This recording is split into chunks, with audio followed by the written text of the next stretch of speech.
Hey everybody, Sarah here again from Pleasant View. Hope you're all having a great evening.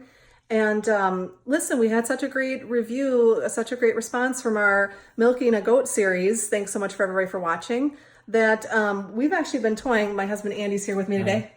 We've been toying around with the idea for quite some time about how to make kefir. I commented on one of my videos that that's one of the products that we make with the goat milk that we harvest from our goats. And Andy, over the past couple of years, has had so many people message him, ask him in person questions because they know that he makes kefir and they want to just know more about it and how does he make it and the health benefits. There's so many things to know about it. And so Andy had the brilliant idea of making a video, step-by-step instructions on how to make kefir. And that's what we're going to be doing here in different installments. So tonight's video, we're hoping to keep it as brief as possible, but obviously it's an easy yet intricate process that we want to make sure is very clear. And so tonight's episode is going to be on focusing on waking up your kefir grains, and Andy can explain more here as he goes through the process. So again, this is start number one from waking up your kefir grains to making your kefir. So Andy, why don't you fire away here? And the first thing to remember is that there's two ways to make kefir. The traditional way is to make it with the starter culture called grains, and that's what I use. And that's, if you're drinking kefir for your health benefits, that's what I would recommend. The kefir that you buy in the store, the stuff that's been mass produced, and you can make it this way at home as well, is made from a freeze-dried culture. And it does have some health benefits, but the health benefits from kefir made the traditional way from grains is dramatically better for you. It's actually so complicated. We're gonna do another video about the health benefits of kefir, explaining that. But just so you're aware, when you're making, with this video, it's just gonna be on how to make kefir with the grains. So I hope that is clear. Yes. And I think we had talked about too, we're going to do a video at least on also recipes, ways that you can use your kefir if you're not familiar with the product, you want to start drinking it, or you find that, you know what, even the stuff from the store, you know, it's too much like Greek yogurt, really runny and kind of sour that I can't handle that on my palate straight up right from the start. Don't worry about it. We're going to hook you up with some recipes, really simple ways to use your kefir, okay? So unfortunately, I learned as for Googling that I can't turn the video on the iPhone. You know, you're doing the whole selfie thing right now, and then you want to turn the screen. And okay, have to come clean on the record. For about the past maybe 20 minutes ago, we literally did this whole video start to finish, and I downloaded a new app that said it was able to switch the camera, and it seemed to be working great. And I get all the way to the end, didn't save. So you can imagine that we both were kind of like, ugh, but we really are passionate about this. We want to do it. So we're going to give us a second go around tonight. And this way we know it works. So just have to be patient with us as we flip our screen here, or, you know, I'm simply tilting my arm and you can see what's going on here. So in order to make kefir, the things that you need is pretty simple, is the kefir grains and then milk. And if possible, raw milk is preferable. And we use raw goat milk. And your milk you want to be either fresh from the animal or at room temperature, right? Roughly 75 degrees. So now when you get your grains, you either get them in the mail or when you are waking them up from hibernation, it's the same process. You have to wake up the grains before they're ready to produce kefir. Just like when you wake up in the morning and you're groggy and stiff and sore and, you know, don't function until you get your coffee. It's kind of like that with the kefir when you either first get it in the mail or when it's being woken up out of hibernation. There's a lot of substances that is in the liquids that make the kefir sluggish. And so we want to rinse that away, kind of like when you take your morning shower and drink your coffee, you're feeling better. So the very first step of making kefir is to wake up your grains, and that's what we're going to talk about. Okay, and this is basically, even though this has gone through the process and we're doing it again, like I said, our first video didn't save, this is exactly what it's going to look like anyway. Your kefir grains are going to be in the milk that you've stored it in your refrigerator. And so it might be a little bit more clear in spots because of it having fermented during the storage time, but it's pretty much the same thing. So Andy's going to take that off, take his kefir. So, you're right. And so the other thing we need besides the grains and the milk is a strainer.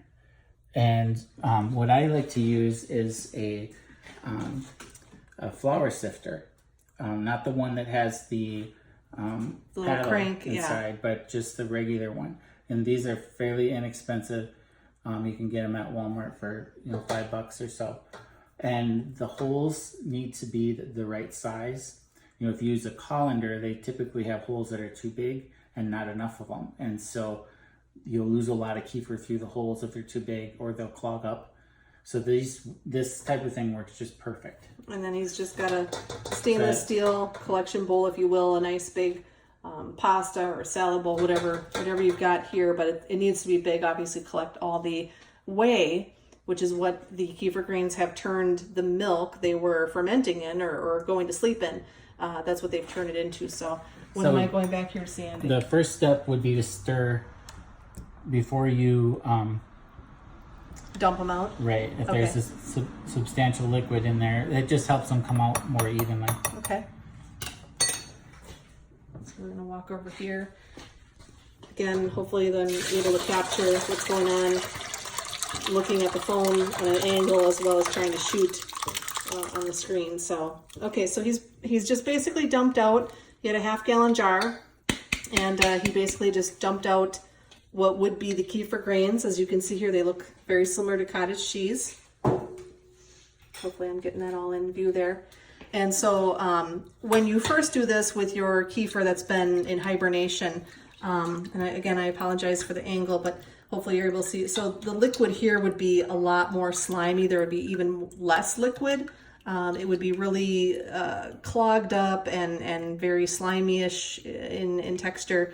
That would be because of being in the having stored the grains. So then once and the kefir, the whey that was in there during hibernation, it's full of all sorts of really good things that I'll talk about in a subsequent video.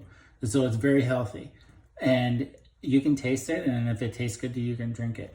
But typically, if your grains have been in storage for any length of time, it just doesn't taste good as normal kefir. So what I typically do is I feed it to my dogs because the dogs love it. It's really good for them. I don't want it to go to waste. You can also use it in recipes. It's similar to buttermilk, so you can use it in biscuits, or you can use it in place of the sourdough starter to make sourdough.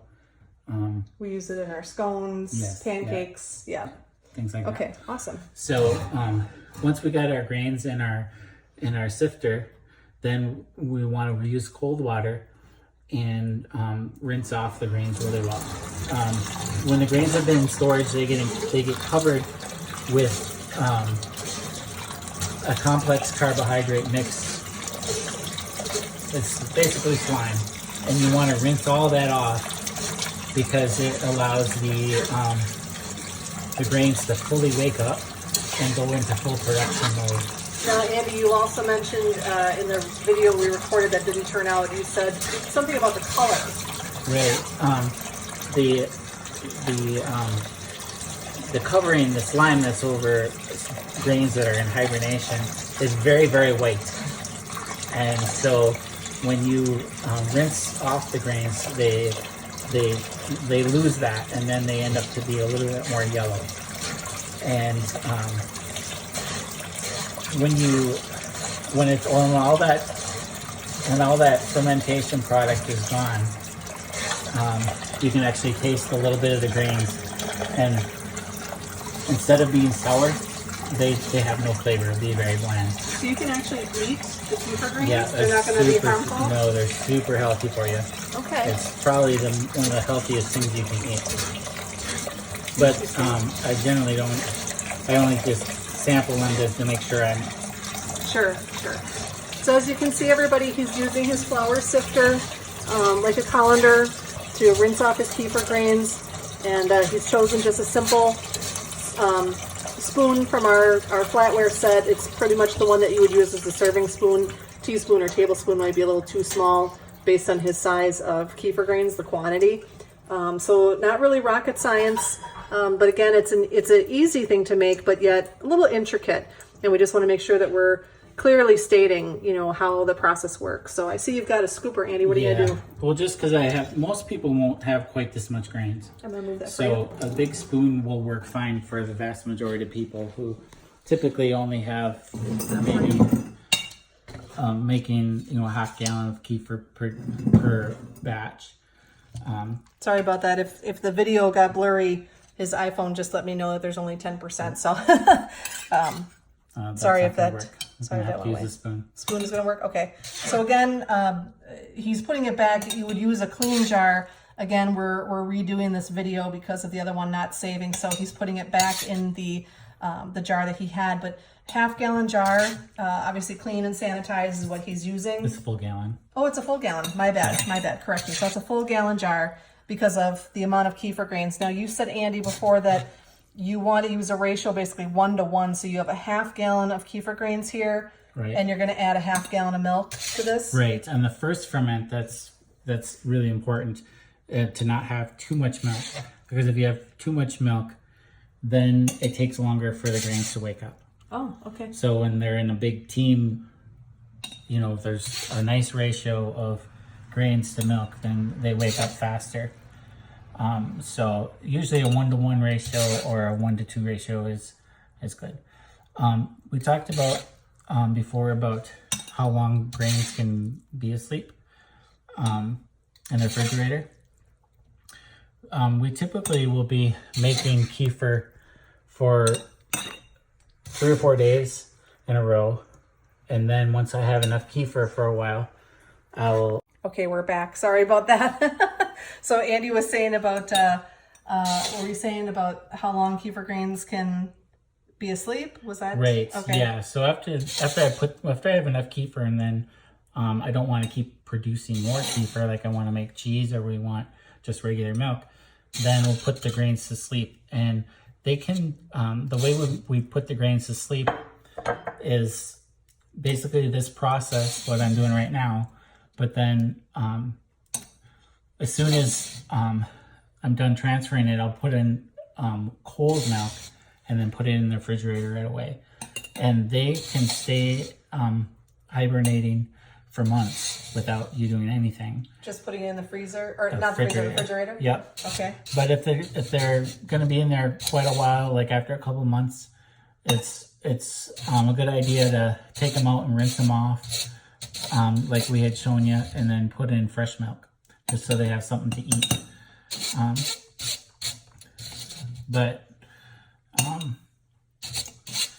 trying to remember from our other video, we're really bummed. We had such a great video all set for everybody, and I guarantee as soon as we found out that video didn't save, I deleted that app from my phone.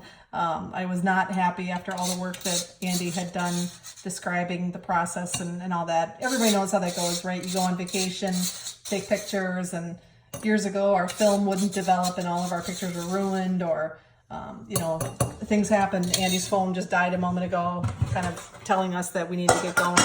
So now what he's done, again, he's dumped all of his, sorry for the video angle, he's dumped all of his grains in there, and now he's going to add fresh goat's milk, which has come directly from our goat, this past milking, our goats. So it's still warm. Yeah, and now you said before, if they buy store milk or milk that's been refrigerated, what temperature should they bring it to, and how should they warm it up? 75 would be ideal, and it'd be best to either warm it up in a double boiler, okay, or just let it sit out at room temperature till it reaches room temperature. It's not absolutely critical for it to reach 75. I wouldn't go any warmer than that, but okay. And what tool can they use to make sure it's at 75 degrees? They have a long stem thermometer that you can get in at almost any kitchen store. The 6 to 12 inch thermometer should be fine. Okay, excellent. So again, full gallon jar he's using because he had a half gallon of grains. He's added a half a gallon plus whatever to get it up to the top. He has sealed it. Now, Andy, what do we do? Do we put this in the fridge or where do we keep this? We let it sit out at room temperature. Ideally is to have it in some place where the temperature is fairly constant. And the most important thing is to keep an eye on it. So rather than anything else, it's something where you can notice when the milk changes. When it changes from being all white like this to being broken with clear sections of whey, then we know that the fermentation is done, and we can separate the kefir grains and then go on to our next stage of production. So I like to keep it in the kitchen just because you're there at least 3 times a day and can keep an eye on it. But as long as it's not going through big temperature swings, it's nice also to not keep it in bright sunlight. I wouldn't keep it outside or anything like that. And certainly you don't want it to be over like 90 degrees if possible. So if it's really warm in your house, you may want to keep it in the basement. But okay. So basically, just to reiterate, so once you've got your kefir grains woken up, they're going through the first ferment process. We are not refrigerating it. We're just keeping it someplace that is relatively a consistent temperature. Correct. Not anything over 90 degrees or heavy temperature swings. We want it out of direct sunlight, but yet where you're going to see it to know that if it starts to separate here, what did you say before? You just give it a shake to stir it back up? Yeah, right. Another thing is it's nice every couple hours, whenever you see it, whenever you go by, just to give it a shake.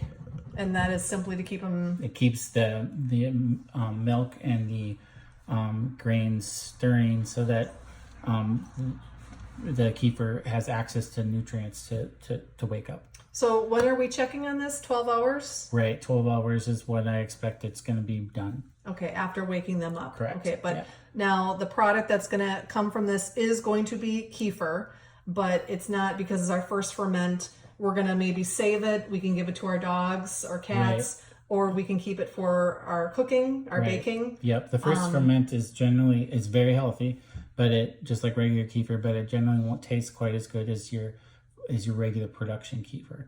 Okay. And that's why this step is a little bit different. And it's the same, if you get kefir grains in the mail, you're going to have to do this as well. If you just try to go right producing kefir, most likely your kefir is not going to taste good. And sometimes your grains can go into shock and die if you're not careful with it. So it's always good to do a first ferment to wake them up. Okay, I'm trying to think if there was anything else from our video before as to what we might have missed in this discussion. But if we did miss anything, it'll come to us and we'll make sure to talk about it in the next part of the next installment of the series. But what we'd like to say is that send in your questions. I'm going to upload this to YouTube, and the best place to reach up to us when I share this onto our Facebook page from YouTube, comment. You can put comments on our Facebook video, or you can certainly private message us, and we'd be more than happy to answer those questions in the upcoming installments. So again, thanks for joining us. Sorry for the rookie, video taking here. And we just wanted to hopefully make this a very informative but yet interesting video series on how to make kefir and do this wonderful process in your home to enjoy the benefits for you and for your family. So again, send on in the questions. Pleasant View is on Facebook under Pleasant View Orchard and Bakery. You can private message us or comment on the video. Feel free to share it. Let your friends and family know about us. We'd love to obviously grow our fan base and get the word out about our products.